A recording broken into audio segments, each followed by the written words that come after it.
마지막 주일 예배입니다. 올 한 해를 시작한 지가 엊그제 같은데 벌써 마지막 주일이 됐습니다.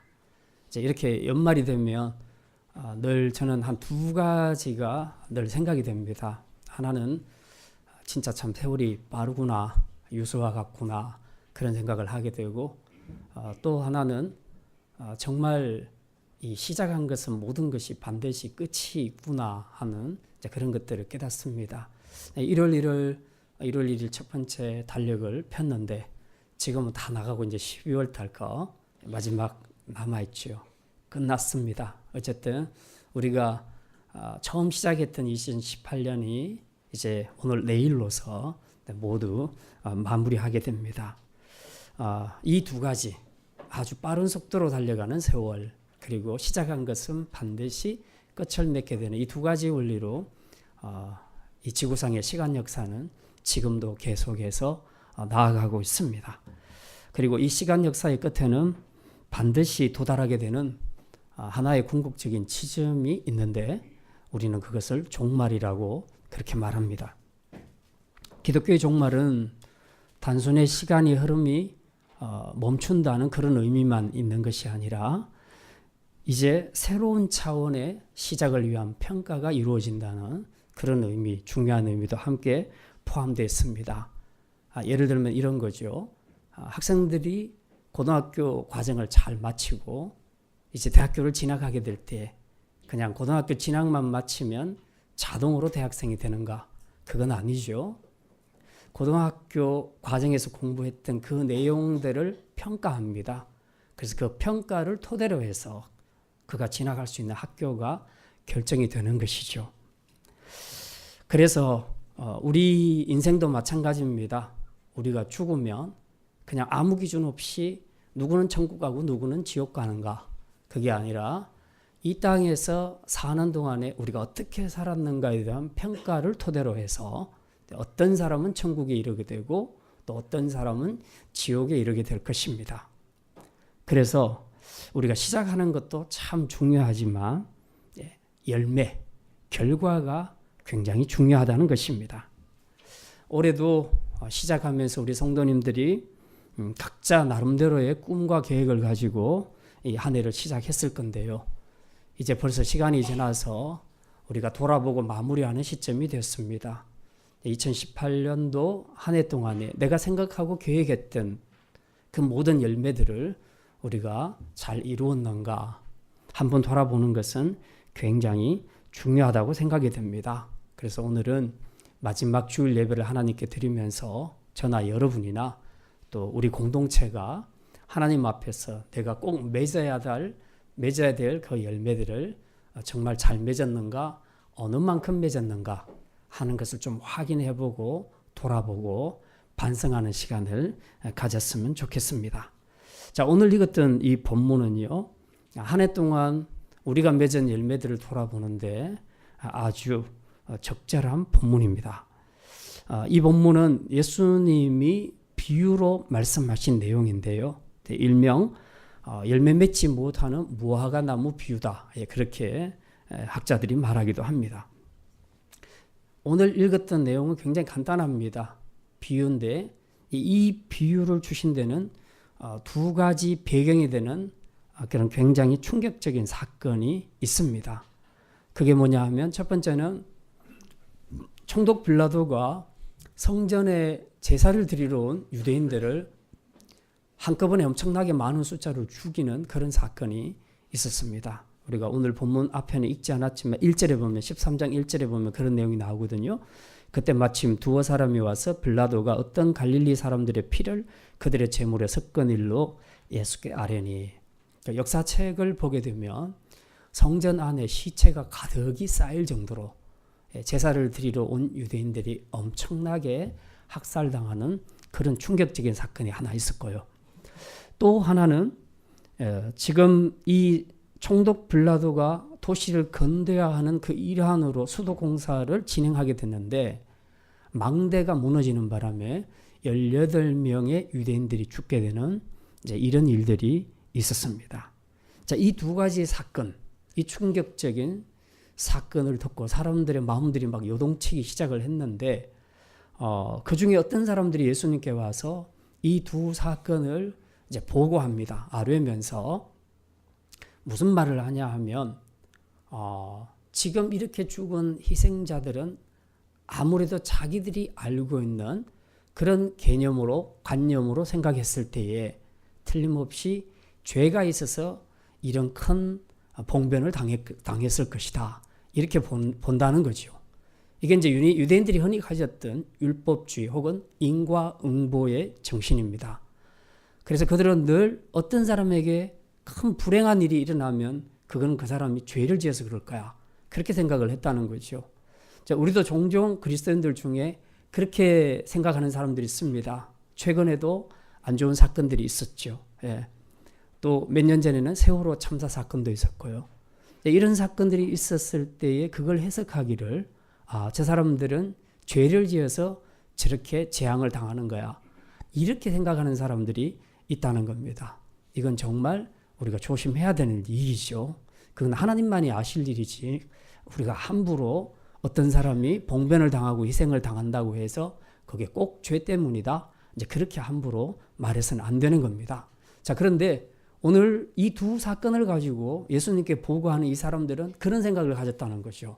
그래서 예수님께 나와서 이걸 이야기하면서 예수님, 지금 저렇게 엄청난 희생 사건이 있었는데 저 희생자들이 다 하나님 앞에서 죄를 지어서 저런 벌을 받는 것이 아니겠습니까? 하는 지금 그런 말을 지금 하고 있는 겁니다.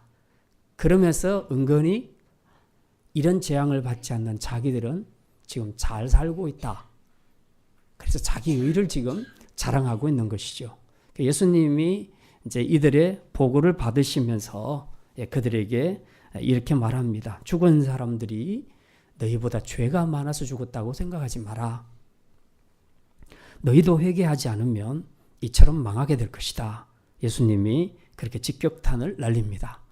그러면서 비유로 주신 말씀이 오늘 본문에 읽은 열매 맺지 못한 무화과 나무 비유를 말씀하는 겁니다. 그러니까 결론적으로 지금 예수님이 이 무화과 비유를 통해서 말씀하시고자 하는 것은 누구든지 회개하지 않으면 심판받는다. 지금 이 말씀을 하려고 하는 것입니다. 자, 그러면 이제 먼저 이 비유 짧게 읽었는데요. 이 비유 내용을 잠깐만 한번 보겠습니다. 어떤 한 사람이 자기 땅 포도원에다가 무화과 나무를 심었습니다. 그리고 3년이 지났는데 열매가 없는 겁니다. 그래서 화가 난 주인이 포도원 지기에게 명령합니다. 3년이 지나도 열매 맺지 못하는 이런 못된 나무는 찍어 없애버려라. 어찌 땅만 버리겠느냐.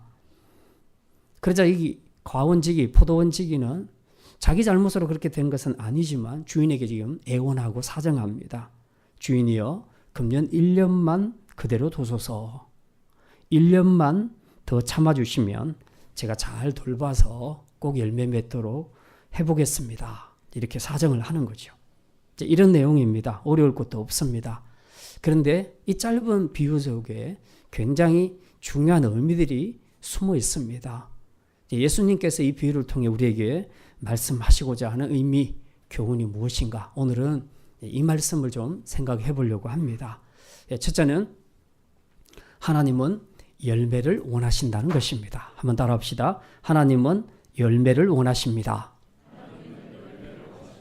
오늘 본문에 나오는 비유에 나오는 주인은 하나님을 가리키고 포도원 지기는 예수님을 가리키고 그리고 무화과 나무는 믿는 성도들을 가리킵니다. 1차적으로는 유대인들을 가리키고요. 일반적으로 무화과 나무를 포도원에 심는 경우는 거의 없습니다. 왜냐하면 무화과 나무는 웬만한 땅에서도 잘 자라기 때문에 굳이 좋은 땅에 심을 필요가 없기 때문에 그렇습니다. 그런데도 이 주인이 왜 무화과 나무를 포도밭에 심었을까? 그것은 굉장히 이 무화과 나무에게 큰 혜택을 줬다. 그것을 의미합니다. 1차적으로 이 무화과 나무는 유대인들을 의미한다고 했는데요. 우리가 로마서 수요 예배 시간에 로마서를 보게 되면 유대인들이 다른 민족들에 비해서 받은 특별한 특권이 8가지가 있었습니다. 그걸 쭉 길게 기록하는데 제일 대표적인 것이 어떤 것입니까? 그들은 열방 중에 선택받았다. 그리고 남들이 받지 못한 하나님의 율법 계명을 받았다. 그리고 하나님은 유대인들로 구성된 이 나라를 제사장 나라로 삼으셨다. 그리고 그 민족을 통해서 세상을 구원할 메시아를 보내셨다. 굉장히 굵직굵직한 큰 특권들을 유대인들이 받았다는 것입니다. 자, 이렇게 많은 혜택을 받은 유대인들임에도 불구하고 그들은 결과적으로 어떤 열매를 맺게 되었는가? 열매를 못 맺었습니다. 어떻게요? 축복의 메시아를 그들이 거부했고 십자가에 못 박아 죽였습니다. 물론 이 무화과나무가 꼭 유대인만 가리키는 것은 아닙니다. 궁극적으로는 모든 믿는 성도들을 가리키기도 합니다. 우리 성도들은 세상 중에서 부름을 받은 자입니다. 우리 역시 선택받은 백성임을 믿으시기를 바랍니다. 그래서 우리가 받은 축복이 특권이 너무 큽니다. 영적으로 우리는 하나님의 과수원에 심겨진 그런 복된 혜택을 받았는데, 그렇다면 하나님이 우리를 심어 놓으셨다면 우리를 통해서 원하시는, 보고 싶어하는 것이 있을 거라는 것입니다. 그게 뭐겠습니까? 무화과나무는 사람들이 보고 즐기는 관상수가 아닙니다. 이거는 열매를 맺는 과실수입니다. 관상수는 보기 좋으면 돼요. 나무들 중에서 관상수는 사람들이 트리를 만들기도 하고 그리고 보는 장식으로 많이 씁니다. 그러나 무화과나무 같은 경우를 관상수로 쓰지는 않습니다. 무화과나무를 보신 분들은 아시겠지만 저도 어릴 때 저희 교회 마당에 무화과나무가 있었습니다. 그래서 자주 무화과 열매를 따먹은 기억이 있는데, 무화과나무는 사실 볼품이 별로 없습니다. 잎도 제 마음대로고 가지도 제 마음대로고 그렇게 관상수로서는 적합하지 않습니다. 왜냐하면 무화과는 열매를 주는 과실수이기 때문에 그렇습니다. 하나님이 우리 인생을 창조하실 때에 우리가 사람들이 보기에 좋은 그런 관상수 나무와 같은 그런 존재로 우리를 만드신 것이 아니라는 겁니다. 하나님이 우리를 이 땅에 심으실 때는 말하자면 열매 맺는, 생명 있는 열매를 맺는 과실수로 우리를 심으셨다. 그런 얘기입니다. 그렇기 때문에 우리를 과실수로 심었으니 우리 인생을 통해서 하나님이 얻고자 하는 것이 뭐겠습니까? 열매라는 것입니다. 그래서 과실수의 존재 의미는 열매를 맺을 때 있습니다. 과실수가 열매를 맺지 못한다면 그건 더 이상 존재 의미가 없는 것이죠. 그래서 열매 맺지 못하는 나무마다 그 가지를 잘라 불에 던져버려라. 성경에서도 그렇게 말씀하고 있습니다. 하나님께서는 우리 그리스도인들을 관상수가 아닌 열매 맺는 과실수로 포도원에 심으셨습니다. 다시 말해서 우리는 보기에만, 무늬만 그리스도인인 관상수가 아니라 생명의 열매를 맺어야 하는 과실수로 우리가 심겨졌다는 사실입니다. 그러니 이런 과실수인 우리에게 하나님의 열매를 기대하는 것은 너무나 당연한 일이 아니겠습니까? 그렇다면 하나님이 우리에게 원하시는 열매는 어떤 것이겠습니까? 성경을 펼쳐보면 열매를 맺으라는 그런 내용들이 굉장히 많이 나오는데요. 많이 있지만 그중에 한 두세 가지만 소개를 하면 에베소서 5장 9절에서는 이렇게 말합니다. 너희가 빛의 열매를 맺으라. 그렇게 말합니다. 그래 놓고는 빛의 열매가 무엇인지를 구체적으로 말하는데 그것은 바로 착함과 의로움과 진실함이라. 이렇게 말합니다. 그러니까 우리 그리스도인들이 세상에 살면서 착하게 살고 의롭게 살고 진실하게 산다면, 그것이 드러난다면 그것이 곧 우리가 맺는 열매라. 그렇게 말씀하고 있습니다. 또 사도행전 1장 8절에 보면 전도의 열매를 맺으라고 하십니다. 너희가 땅끝까지 이르러 내 증인이 되어라. 너희가 나가서 이 복음으로 모든 족속을 가르쳐서 제자로 삼아 가르쳐 지켜 행하게 하라. 정말 우리가 예수 그리스도의 복음으로 은혜 받고 구원받은 성도라면 마땅히 이 전도의 열매, 생명의 열매를 나타내야 한다는 사실입니다. 왜냐하면 열매는 생명이 있을 때 맺어지는 것입니다. 생명 없는 열매란 것은 있을 수가 없죠. 내 안에 생명이 있다면, 내 안에 저 예수 생명이 있다면 이제 우리는 그 생명이 밖으로 드러나게 돼 있다는 거죠. 열매로. 그래서 이것이 말하자면 우리 성도가 맺어야 될 열매라고 말합니다. 또 한 가지 더 소개하면 갈라디아서 5장 22절 23절에서는 성도가 맺어야 할 성령의 9가지 열매를 소개하고 있습니다. 오직 성령의 열매는 사랑과 희락과 화평과 오래 참음과 자비와 양성과 충성과 온유와 절제이니 이 같은 법을 금지할 법이 없느니라 그렇게 말하고 있습니다. 자, 이렇게 성경은 아주 다양하게 우리 구원받은 성도들이 맺어야 될 열매들에 대해서 소개를 하고 있는데요. 하나님은 우리가 실제로 우리의 삶 속에서 그런 열매들을 나타내 보여주기를 원하신다는 사실입니다. 그런데 오늘 본문에 보면 포도원에 심긴 이 무화과 나무는 3년이 지나도록 열매를 맺지 못했다고 합니다. 이 3년이라는 것은 심은 지 3년이 됐다 이런 뜻이 아닙니다. 무화과 나무는 심으면 바로 그 다음에 열매를 맺는 게 아니래요. 보통 2, 3년이 지난답니다. 3년이 지난 후부터 시작해서 3년을 더 기다렸는데도 지금 열매를 전혀 맺지 못하더라는 겁니다. 그러니까 아주 긴 기간 동안 충분히 열매를 맺을 수 있는 시간을 줬음에도 불구하고 이 무화과 나무는 열매를 맺지 못했다는 것입니다. 그래서 주인이 지금 화가 나서 저 나무를 찍어버려라 그렇게 말하는 겁니다. 우리 성도의 신앙의 열매도 마찬가지입니다. 우리가 세례받고 초신자일 때는 하나님께서 우리에게 많은 열매를 기대하고 있지는 않습니다. 왜냐하면 아직 어리니까요. 우리가 부모가 아기를 낳고 키울 때 아이들에게 뭘 그렇게 대단히 많은 것을 기대합니까? 그렇지는 않죠. 그러나 이 아이들이 이제 세월이 지나면서 점점 자라갈 때는 이제 그 나이 수준에 맞는 성숙, 성장을 우리는 기대합니다. 그런데 그 아이가 10살이 됐는데도 말을 제대로 못한다. 20살이 됐는데도 자기 스스로 어떤 결정을 내리지 못한다. 이러면 그 나이에 맞는 성숙함이 나타나지 못하기 때문에 그때부터는 부모가 긴장하게 되죠. 우리 아이가 왜 이럴까? 왜 이럴까? 왜 얘는 제대로 성장을 하지 못할까라는 것을 염려하게 되는 것입니다. 마찬가지로 우리 신앙의 열매도 마찬가지입니다. 초신자들, 처음 세례받은 사람들에 대해서는 하나님께서 많은 열매를 기대하지 않습니다. 단지 기다리십니다.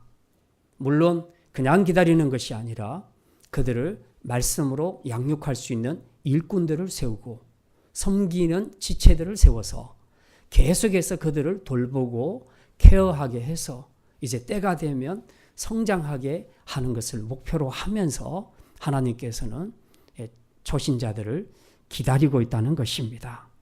그리고 이제 시간이 지나서 충분히 이 정도로 양육했으면 많이 성장했겠다라고 생각할 때 하나님께서는 그때부터 우리에게 열매 보기를 기대하신다는 사실입니다. 그런데 어떤 성도들은 시간이 지나면서 점점 열매를 많이 맺는 성도들이 있는가 하면 시간이 아무리 많이 지나도 전혀 신앙의 열매를 맺지 못하는 성도들이 있을 수 있고요. 특별히 어떤 경우는 시간이 지나면서 오히려 옛날로 불신자 시절로 되돌아가 버리는 이제 그런 성도들도 있다는 겁니다. 이건 정말 안타까운 일이죠. 오늘 우리는 지난 1년 동안의 삶을 돌아보면서 내 삶에서 그리고 내 신앙에서 우리가 어떤 성장을 이루고 또 어떤 열매를 얼마나 맺었는지 말씀 앞에서 우리가 한번 정직하게 돌아봤으면 좋겠습니다. 이제 돌아볼 것이 많이 있죠. 우리는 주로 건강, 물질, 자녀 진학 문제, 우리가 급하게 생각하는 부분들을 많이 우리가 돌아보게 되는데 그런 것도 다 필요하겠습니다만, 자, 신앙적으로 봤을 때 우리 생물교 입장에서 보면 가령 예컨대 성경 읽기를 우리가 계속 해왔는데 이 영역에서는 우리가 열매를 어느 만큼 맺었는가? 이제 각자가 자기를 돌아볼 수 있을 것입니다.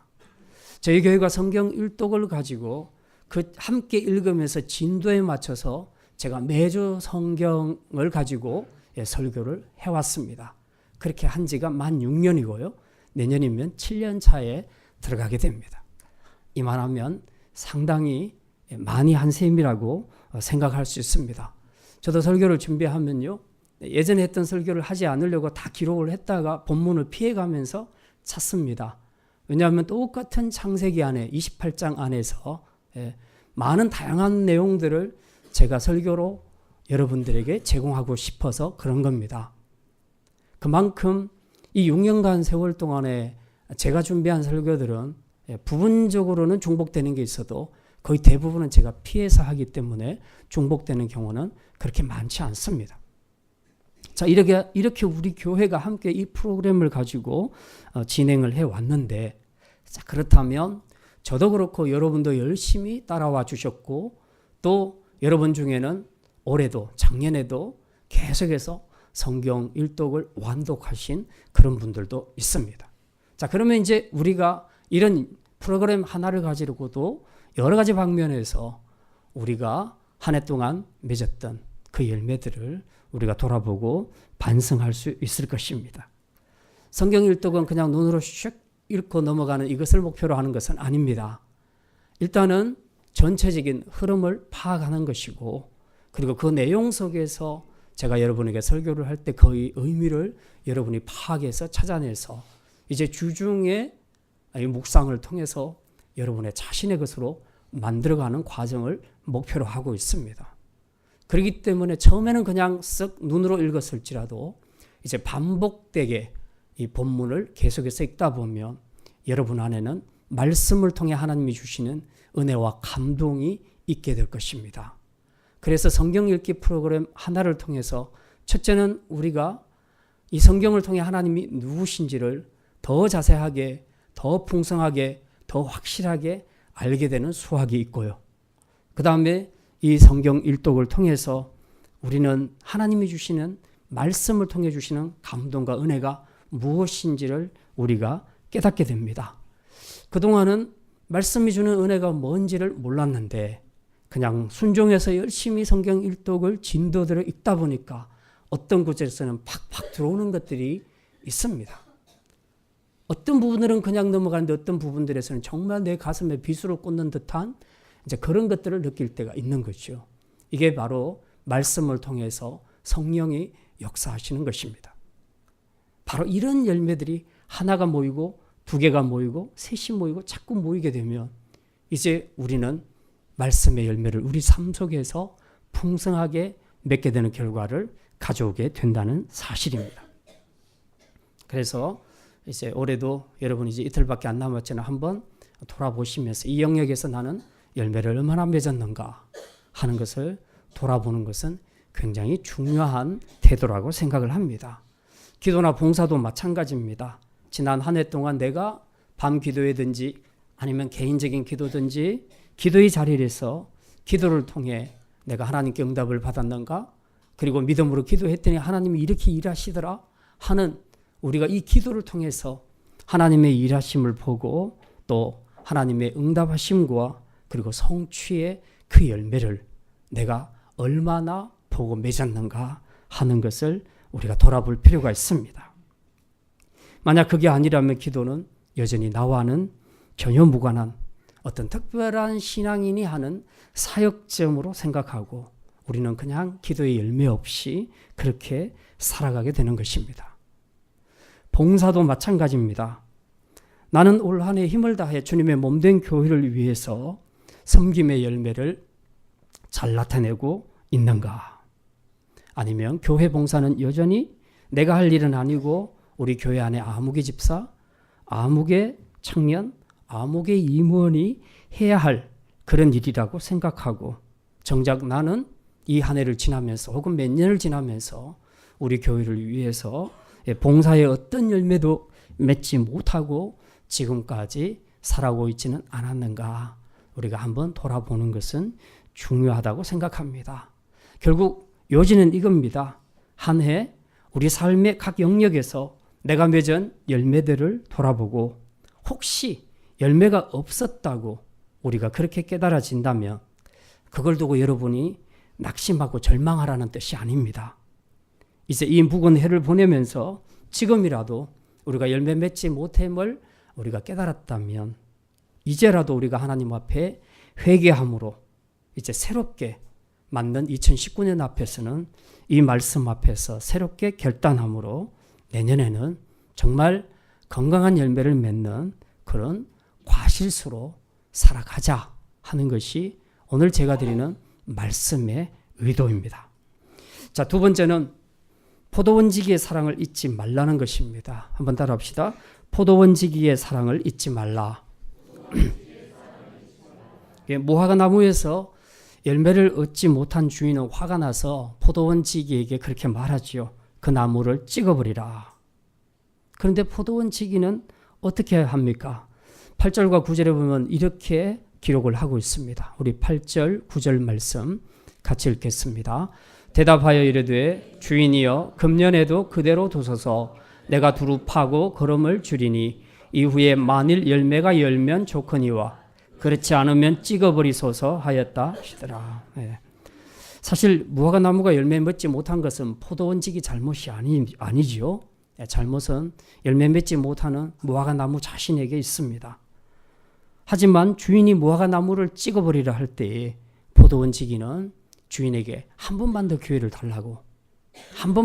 달라고 그렇게 사정합니다. 자기 잘못도 아닌데 이 포도원지기는 왜 이렇게 주인에게 사정을 하는 걸까요? 이것이 의미하는 바는 뭘까요? 그것은 포도원지기가 그만큼 무화과 나무를 사랑했다는 말입니다. 사실 주인의 말대로 지금 무화과 나무를 찍어버리면 포도원지기도 자신도 편해요. 할 일이 없어졌으니까.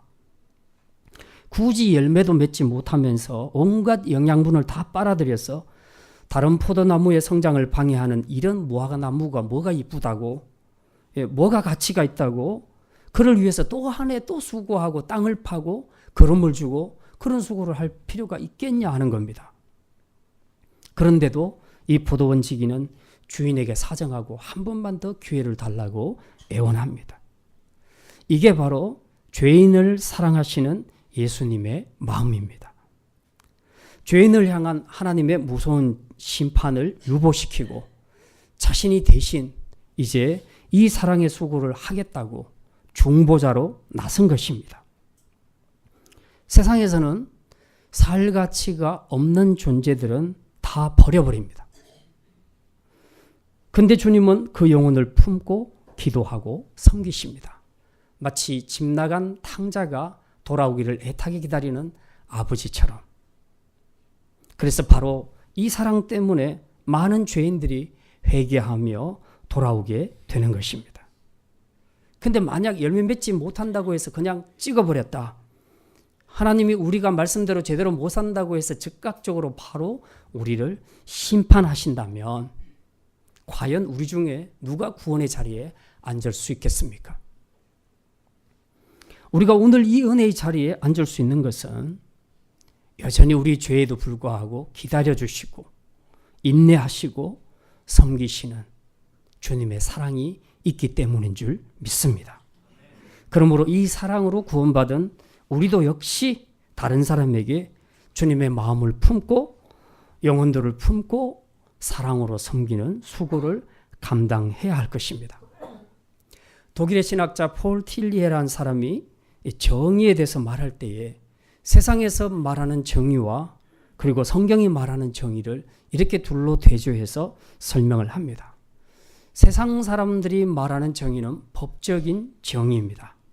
법적인 정의란 것은 뭐냐? 오늘 본문에 나오는 표현대로 한다면 열매 맺지 못하는 건 무조건 다 잘라버리는 것. 이게 세상의 정의입니다. 이게 분명히 맞는 결정이고요. 또 우리는 여기에 대해서 이의를 제기하기가 어렵습니다. 왜냐하면 열매 맺지 못하는 건 잘라버리는 게 맞죠. 그리고 오늘 이 현대 사회를 보면요, 이 법적인 정의의 개념이 그대로 통용되고 있습니다. 능력 없고 성과 없는 사람은 다 잘려나갑니다. 무슨 노래자랑 하나만 해도 1등만 뽑습니다. 몇 명 뽑지 않아요. 아무튼 어느 영역에서든지 능력 있는 사람, 성과를 나타내는 사람, 열매 있는 사람을 인정해 줍니다. 그리고 무능력하다고 생각하는 사람들은 다 잘라내버리는 것입니다. 우리는 지금 그런 문화 속에서 살아가고 있습니다. 사람들은 이 오늘 본문의 표현대로 한다면 그런 사람을 땅만 버리는 쓸데없는 무화과 나무라고 합니다. 그래서 이런 나무는 잘라내야 한다는 것. 이것이 오늘날 세상의 정의라는 것입니다. 근데 성경이 말하는 정의는 전혀 다릅니다. 성경이 말하는 정의는 예수님을 통해 나타난 창조적인 정의입니다. 제가 명칭하기는 사랑의 정의라고 그렇게 말하면 좋겠습니다. 창조적 정의가 뭐냐? 이것은 법적 정의처럼 열매 없는 결과 그 자체만을 보면서 이건 아니야 하고 잘라버리는 그런 것이 아니라 비록 열매가 없는 사람이라도 그 가운데서 장차 일하실 하나님의 일하심을 보는 것입니다. 그래서 주님이 일하시면 그 사람을 바꿀 수 있는 것이죠. 그래서 이것을 보는 겁니다. 그래서 없는 것을 보고 창조해내는 그런 정의의 개념이라는 것이죠. 이게 바로 예수님의 마음이고 영혼을 보시는 예수님의 관점입니다. 오늘 우리가 이 비유를 통해서 배워야 할 것이 바로 이런 예수님의 마음이라는 것입니다. 세상에는 연약한 자가 많습니다. 열매 맺지 못하는 무능력하다고 평가되는 사람들도 많이 있습니다. 그런데 그런 사람들이 있다 할지라도 교회에서는 그들을 소외시켜서는 안 됩니다. 그들을 붙잡아주고 또 수용하고 돌보아 주어서 열매 맺도록 하는 것이 성도와 교회가 해야 할 일이라는 것입니다. 세상에서는 무시받고 비판받고 좌절을 느끼는 사람들이 우리 교회 안에서는 수용되고 존중받고 사랑받는 사람들로 변화되도록 그들을 품는 것이 우리 성도가 교회가 해야 할 열매라는 것입니다. 이런 예수님의 마음을 가질 때 비록 당장은 그 사람들이 열매를 맺지 못할지라도 언젠가는 열매를 맺게 되는 역사가 나타날 것입니다. 2019년 새해에는 이런 변화를 가져오게 하는 사랑의 섬김의 열매가 우리 샘물교회에 풍성하게 나타날 수 있기를 주님의 이름으로 축원합니다. 마지막 세 번째입니다. 최후 심판은 반드시 있으니 회개하라는 것입니다. 한번 따라합시다. 최후 심판은 반드시 있으니 회개하라. 포도원지기의 애원이 있은 후에 무화과 나무에는 어떤 변화가 있었을까요? 두 가지로 예상이 됩니다. 하나는 일단 주인이 허락을 해서 이제 포도원지기가 1년 동안 열심히 땅을 파고 거름을 주고 그렇게 해서 이 무화과 나무가 열매를 맺었든지 아니면 이렇게 열심히 기회도 주고 수고를 했음에도 불구하고 열매를 맺지 못해서 결국은 마지막에는 찍혀버렸든지 둘 중에 하나로 생각이 됩니다. 이 무화과 나무가 역사에서 유대인을 가리킨다고 그렇게 생각한다면 1차적으로는 유대인 가리키는 것이 맞습니다. 그렇다면 그들은 찍혀져 버림을 받았다고 할 수 있습니다. 왜냐하면 AD 72년에 로마의 티토스 장군에 의해서 유다 예루살렘은 완전히 멸망하고 말았습니다. 그리고 그로부터 약 2000년간을 이스라엘은 나라 잃은 백성으로 세상을 떠돌아다니며 살았습니다. 이게 메시아를 거부한 그들이 받은 대가입니다. 근데 이 무화과 나무 비유는 꼭 유대인만을 가리키는 것은 아니라 했습니다. 궁극적으로는 우리 믿는 성도들을 가리킨다고 했습니다. 그렇다면 이 말이 의미하는 것은 무엇이냐? 우리 성도들에게도 주님은 말씀합니다. 반드시 심판의 역사가 있을 것이다. 최후 심판은 있다. 그러니 그걸 명심하고 살아라. 성경의 결론은 이겁니다. 열매 맺지 못하는 나무마다 찍혀 불에 던지우리라. 그래서 지금은 도끼가 나무 뿌리에 놓인 상황이라고 성경은 우리에게 그렇게 경고하고 있습니다. 하나님이 세상을 심판하실 때가 가까웠다는 것이죠. 그렇게 본다면 지금이야말로 우리가 회개하고 돌이켜야 할 때라는 것입니다. 물론 당장은 아닐 수 있겠습니다. 왜냐하면 중보자 되신 예수님이 올해도 참아주십시오. 하나님 참아주십시오. 종말의 심판을 조금만 더 미뤄주십시오. 올해도 중보자 되신 예수님의 기도를 들으시고 하나님께서 우리에게 이 심판을 유보해 주셨습니다. 그래서 고린도후서 6장 2절에서 이렇게 말합니다. 보라, 지금은 은혜 받을 만한 때요. 보라, 지금은 구원의 날이로다. 그러니 이렇게 유보해 주셨을 때가 마지막 기회, 마지막 찬스라는 것입니다. 지금이야말로 우리가 회개할 때이고 돌이킬 때임을 깨닫는다면 우리는 어떤 일이 있어도 이 천금 같은 기회를 놓쳐서는 안 될 것입니다.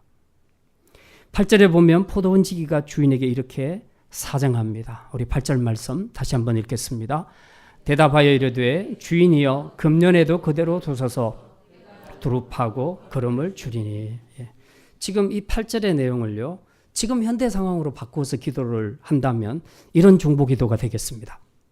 하나님, 우리 샘물교회 아무개 집사가 그리고 아무개 청년이 올해 열매를 맺지 못하고 방황하면서 세월을 보냈습니다. 하지만 하나님, 내년 한 해만 더 기회를 주십시오.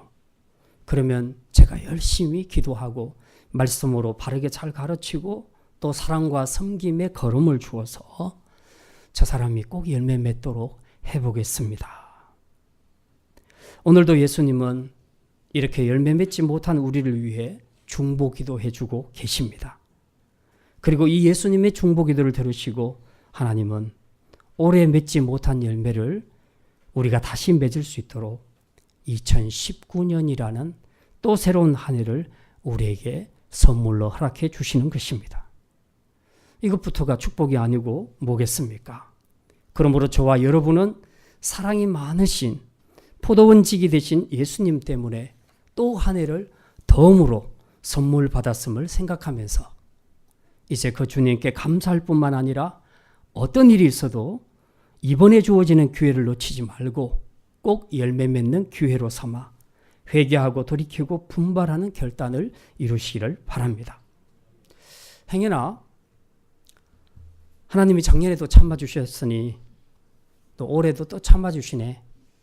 그러니 내년에도 한 번 더 기회를 주시겠지.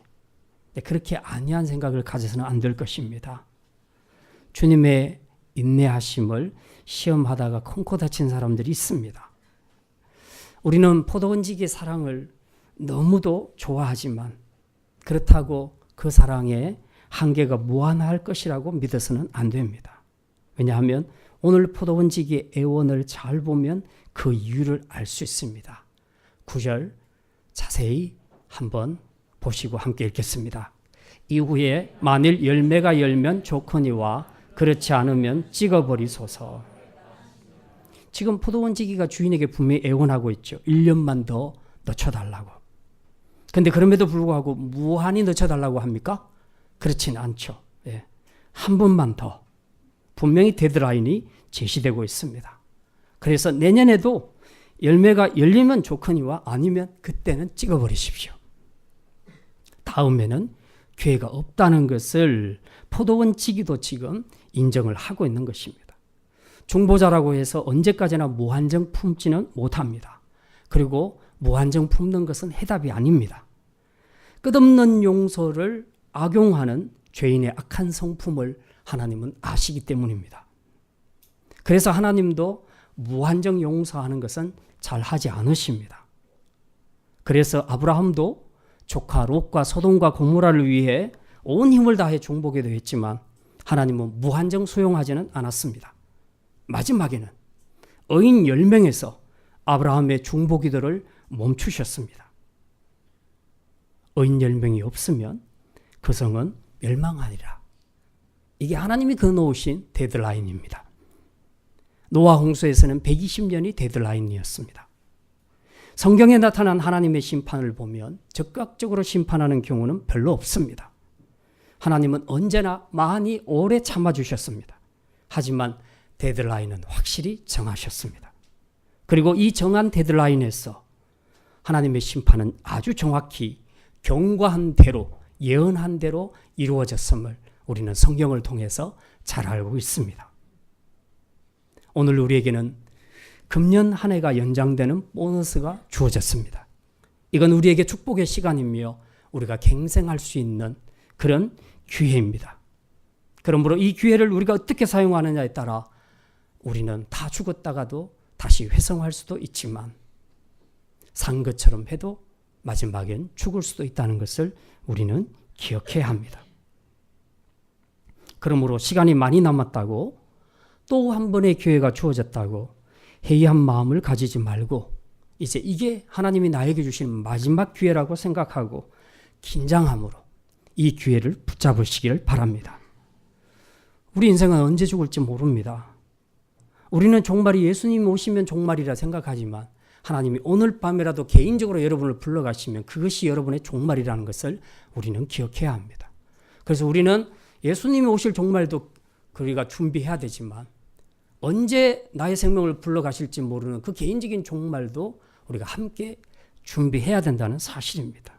그러니 이렇게 연기해 줬다고 해서 우리가 우리 인생은 이제 참 이만큼 남았구나 이렇게 계산해서도 안 되고 또 안심해서도 안 된다는 사실입니다.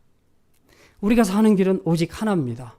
지금 여기서 here and now 지금 여기서 하나님께로 돌이키는 것, 이것을 결단하는 것, 이것이 우리가 사는 유일한 길임을 믿으시기를 바랍니다.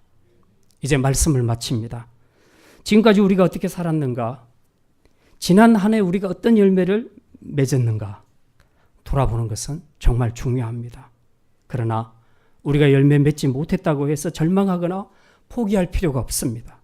왜냐하면 포도원지기 되시는 사랑의 주님이 하나님께 심판을 유보하시는 기도를 통해 우리에게 또 한 번의 기회, 새로운 새해를 선물로 주시기 때문입니다.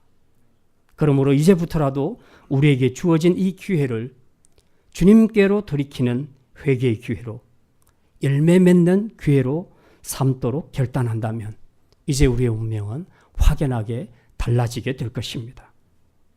이제 이틀밖에 남지 않은 2018년을 돌아보면서 오늘 주신 말씀 앞에 믿음으로 잘 결단하여 내년에는 정말 여러분의 심령의 나무에, 여러분의 가정의 나무에, 구역과 우리 공동체의 나무에 주님이 기뻐하시는 회개의 열매, 의의 열매, 성령의 열매, 전도의 열매 주렁주렁 많이 맺어서 마지막 날 천국 곳간에 들여지는 복된 나무로 살아갈 수 있기를 주님의 이름으로 축원합니다. 기도합니다. 하나님 감사합니다. 일찍이 우리를 특별한 은총의 자리에 심으시고 구원의 자녀로 살게 하심을 감사드립니다. 하지만 우리를 관상수가 아닌 열매 맺는 과실수로 심으신 하나님의 뜻을 따라 합당한 열매를 맺어야 함에도 불구하고 이제 또 한 해를 하나님 앞에서 열매 없이 보내게 됨을 주님 앞에 회개하고 고백합니다. 2019년 새해에는 정말 하나님 앞에 기쁨의 열매로 살아가는 복된 성도들 되게 하여 주시옵소서. 감사드리며 이 모든 말씀 우리 주 예수 그리스도의 이름으로 기도드립니다. 아멘.